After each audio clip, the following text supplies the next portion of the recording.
नमस्कार साथियों, मैं गोवर्धन दास और आज आपके लिए लेकर आया हूं ताम्र पाषाण सभ्यता। दोस्तों, हम देख चुके हैं कि पाषाण काल के बाद में ताम्र पाषाण सभ्यता आई थी। पत्थर के बाद मनुष्य ने सर्वप्रथम ताम्र धातु की खोज की थी। तो पाषाण काल के बाद में आया ताम्र पाषाण काल। उस तांबे में मनुष्य ने टिन मिलाया तो बन गया कांसा। तो कांस्य युगीन सभ्यता, पाषाण काल, ताम्र पाषाण काल, उसके बाद में कांस्य युगीन सभ्यता। इस कांस्य युगीन सभ्यता को दोस्तों सिंधु घाटी सभ्यता, हड़प्पा सभ्यता या मेलुहा सभ्यता भी कहा जाता है। उसके बाद में वैदिक काल आ जाता है और वैदिक काल के बाद में आ जाता है बौद्ध काल या महाजनपद काल। तो ये हम देख चुके हैं। अब बहुत बार क्वेश्चन ये पूछा जा चुका है कि मनुष्य ने किस धातु का सर्वप्रथम उपयोग किया था। तो वो धातु का नाम है तांबा धातु। इसका उपयोग दोस्तों 5000 ईसा पूर्व में उपयोग किया गया था। सबसे पहले ये धातु खोजी गई थी। हम जानते हैं कि पाषाण काल का तृतीय चरण है नवपाषाण काल, और नवपाषाण काल का प्रारंभ होता है 4000 ईसा पूर्व में लगभग सभी क्षेत्रों में। लेकिन 7000 ईसा पूर्व में पाकिस्तान के बलूचिस्तान नामक स्थान में मेहरगढ़ नामक कस्बा पर सर्वप्रथम अनाज के अवशेष और कृषि के अवशेष मिले हैं, जिससे ये पता चलता है कि नवपाषाण काल की शुरुआत पाकिस्तान के मेहरगढ़ क्षेत्र में 7000 ईसा पूर्व में हो चुकी थी। दोस्तों, वही क्षेत्र कन्वर्ट हुआ, ये जो नवपाषाण काल का स्थल है वही कन्वर्ट हुए थे ताम्रपाषाण काल में, क्योंकि दक्षिण भारत में जो भी ताम्रपाषाणकालीन स्थल है वो सभी नवपाषाणकालीन जो स्थल है उनसे प्रेरित थे और उनसे साम्यता स्थापित करते, क्योंकि वहां पर जो भी मर्द भांड मिले हैं वो काले व लाल मर्द भांड मिले। उसका हम एक मोटे तौर पर एक अध्ययन करते हैं। तो दोस्तों, एक बड़े तौर पर मैं आपको बताता हूं कि जो ताम्र पाषाण काल है, ये ताम्र पाषाण काल मतलब पत्थर का भी उपयोग होने लगा था साथ साथ, और साथ साथ तांबे का भी उपयोग होने लगा था, इसलिए इस काल को कहा गया ताम्र पाषाण काल। ये दोस्तों इसकी शुरुआत तो 5000 ईसा पूर्व में हो चुकी थी। लेकिन ये जो ताम्र पाषाण काल है वो भारत में सब जगह अलग अलग समय में उत्पन्न हुआ था।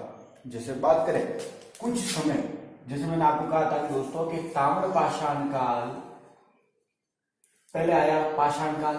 पाषाण काल 3 प्रकार का था, हमने देखा था पूरा पाषाण काल, मध्य पाषाण काल और नवपाषाण काल। पाषाण काल के बाद में आया ताम्र पाषाण काल। ताम्र पाषाण काल के बाद में आएगा कांसा या कांस्य युगीन सभ्यता, या इसको कहेंगे दोस्तों हम हड़प्पा सभ्यता। ठीक है दोस्तों, हड़प्पा सभ्यता। अब ये जो हड़प्पा सभ्यता है, ताम्र पाषाण काल 3 प्रकार के चरण में पाई गई है। पहला है हड़प्पा, पाक हड़प्पा कालीन, यानी हड़प्पा से पहले की सभ्यता। ताम्र पाषाण के 2 स्थल है। पहला तो है दोस्तों सोथी संस्कृति का, और दूसरा है जुकर जाकर संस्कृति। ये जुकर जाकर जो संस्कृति है ये चमुंदड़ों में आई हुई है, चमुंदड़ों के अंतर्गत। और सोथी संस्कृति है, इसका कार्य क्षेत्र दोस्तों पंजाब में सतलज नदी के आसपास था और राजस्थान में ये बीकानेर क्षेत्र के आसपास है। अब दूसरा आता है हड़प्पा कालीन, जिस समय भारत में एक जगह, जैसे ये भारत है, इसमें एक जगह दोस्तों हड़प्पा सभ्यता चल रही थी। उस समय कुछ हिस्सों में ताम्र पाषाण काल चल रहा था। जैसे आज भी भारत में आज चल रहा है 2018 में आईटी युग, सूचना प्रौद्योगिकी का युग चल रहा है। लेकिन अफ्रीका और अंडमान निकोबार के कुछ द्वीपों में आज भी मनुष्य पाषाण काल में रह रहा है। यहाँ पर तो चल रहा है दोस्तों सूचना प्रौद्योगिकी का युग, लेकिन कुछ जगहों पर आज भी पाषाण काल चल रहा है। उसी प्रकार भारत में कुछ ताम्र पाषाण कालीन स्थल थे, वो हड़प्पा सभ्यता के साथ साथ चल रहे थे। उसके बाद में वो स्थल गणेश्वर, आहड़ और गिलुंड, ये स्थल है। उसके बाद में आता है दोस्तों हड़प्पोत्तर, हड़प्पा सभ्यता का अंत हो गया। उसके बाद भी कुछ स्थानों पर ताम्रपाषाण काल या ताम्रपाषाणिक सभ्यता विद्यमान थी, वो स्थल है ये मालवा और पश्चिमी महाराष्ट्र वाला क्षेत्र, हड़पोत्तर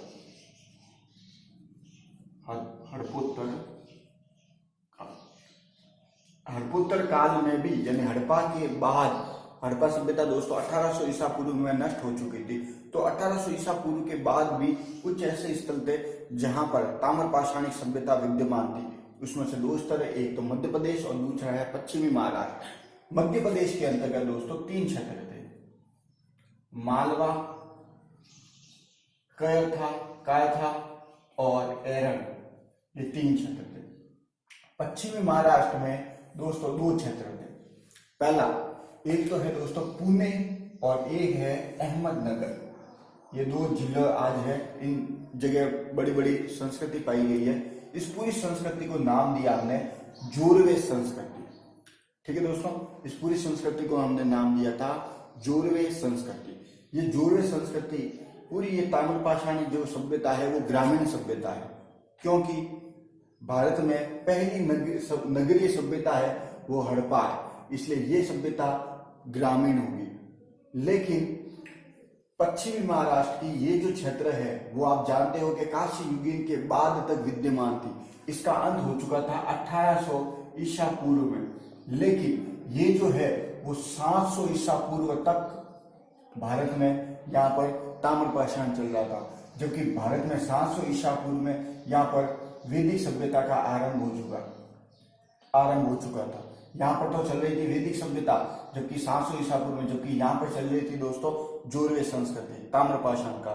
तो आप देखिए कि एक समय में 2 स्थानों पर अलग अलग काल चल रहा है। क्यों? क्योंकि यहाँ विकास हो चुका था, यहाँ विकास अभी पहुंचना था। लोग अभी तक तांबे से ही उपयोग कर रहे थे, उपयोग चला रहे थे।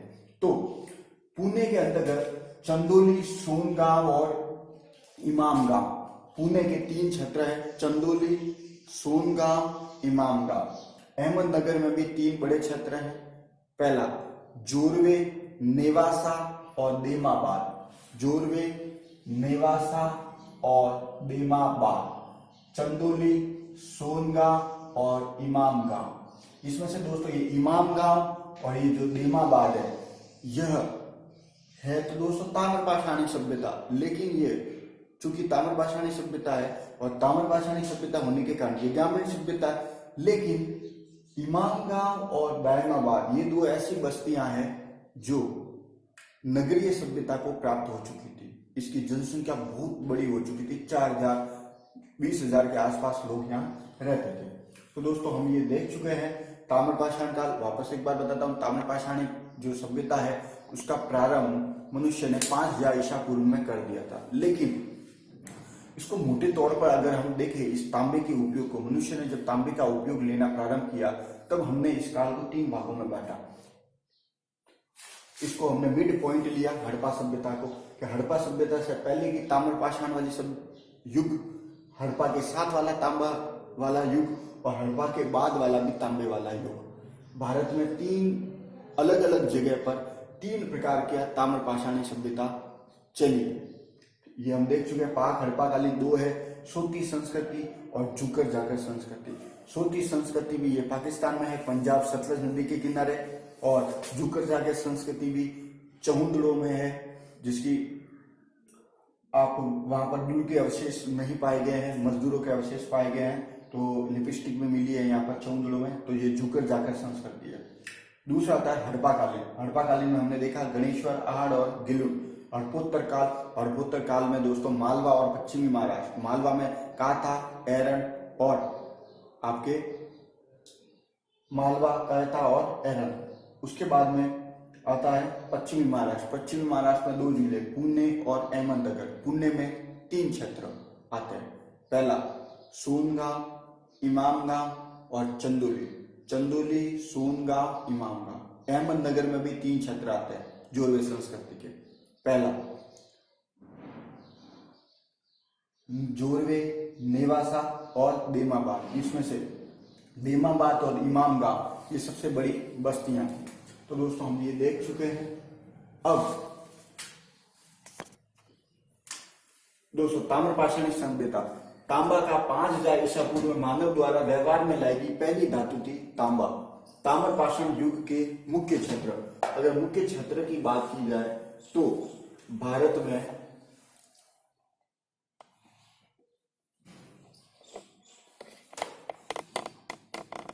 दक्षिणी पूर्वी राजस्थान की बनास घाटी में आहड़ और गिलुंड, ये दोस्तों ये राजस्थान है और राजस्थान में ये है आहड़ है, और उदयपुर राजसमंद क्षेत्र का गिलुंड है, उदयपुर का आहड़ है, और इसके साथ ही सीकर का गणेश्वर है जो कांतली नदी के किनारे बसा हुआ है।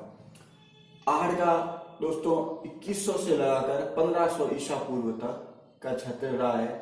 इसके अलावा गणेश्वर जो कांतली नदी के किनारे था, ये 2800 से लगाकर 2200 ईसा पूर्व तक रहा है। इस तरह ये हड़प्पा के साथ साथ वाली सभ्यता है।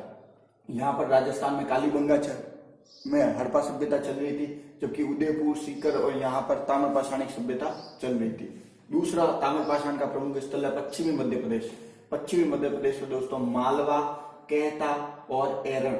मालवा का दोस्तों समय है 1700 से लगाकर 1200 ईसा पूर्व तक। कहता